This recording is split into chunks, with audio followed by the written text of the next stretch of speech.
And this past Saturday, Louis Farrakhan did a kind of a reunion of the Million Man March. I don't think we got 1 million people this time. But he was saying last Saturday in Washington that he thinks that the federal government, there was a conspiracy to actually blow up those levees so that they would flood the poor black districts in New Orleans. I have to tell you, I'm not a conspiracy theorist. I don't believe it. But when you see some of the things that have gone on in this country... Exactly. It's not far-fetched. And also, I like to say, it's not necessarily blow it up, but the residents of that ward, they believe that there was a Hurricane Betsy in '65. They felt the same thing happened, where a choice had to be made. One neighborhood, we got to say one neighborhood and flood another neighborhood. Look, if we're in L.A. No, that's been done before. If we're in L.A. and there's an emergency situation, we call from Beverly Hills, we call from Compton. Which one are the cops coming to first? Right. But that's different than proactively blowing up a levee to flood one neighborhood. I'm not saying it's not possible. I'm not saying it's not possible. But that would require a conspiracy. I mean, look, we can all understand. Anybody with any knowledge of history can understand why a lot of people feel this way, that that's a reasonable theory. But it would also require a conspiracy at 3 levels of government, that would the local, the state, and the federal. It would require no white Presidents have been assassinated. So why is that so far-fetched? Because it would require no white person in the government to have a moral compass. It would require no black person to have a spine. And I think that that's a very hard case to make. Let me ask you a question. Do you think that election in 2000 was fair? You don't think that was rigged? It's not a question of being fair. It's a question. You don't think that was rigged? If they could rig an election, they could do anything. But you know how it was rigged. Saying. I was in New Orleans right after the hurricane in the 9th Ward.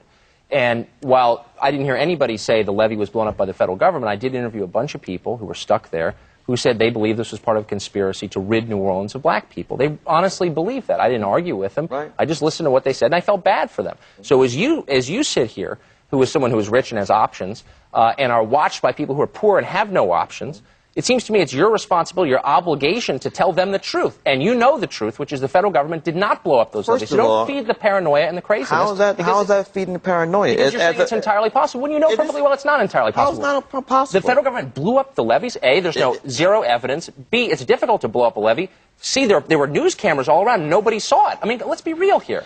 So, you know what? The media can keep giving this story oxygen, but I think they are neglecting a much bigger scandal, which is wiferism. Told you that. Did I tell you? Okay. You know what? I mean, Mitt Romney comes from a Mormon background. I don't know how many wives he has. I'm not saying I believe in that. I'm not saying I believe in that. I just say he was born on a Mormon compound.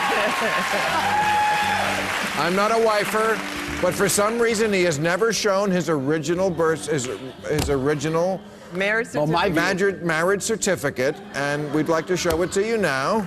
Oh, my God. Now, I'm getting a lot of my information, I must say, from a book called Miso Romney.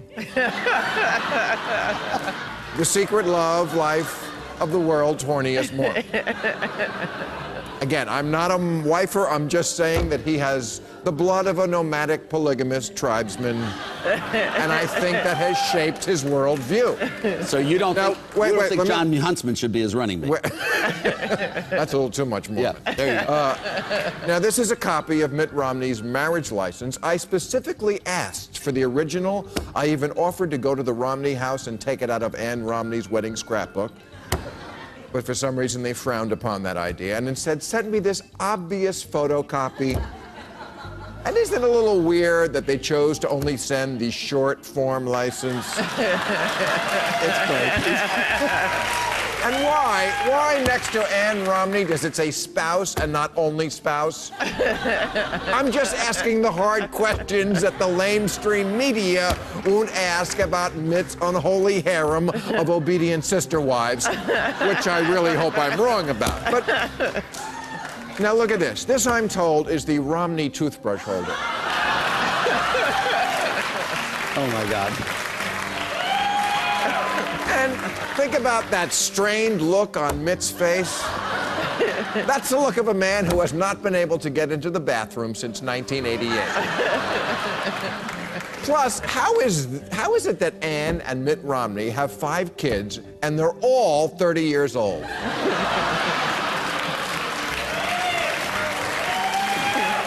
And here, what is Mitt pointing to in this picture? The Olympic symbol. What is it? 5 rings. What else has 5 rings? 5 wives.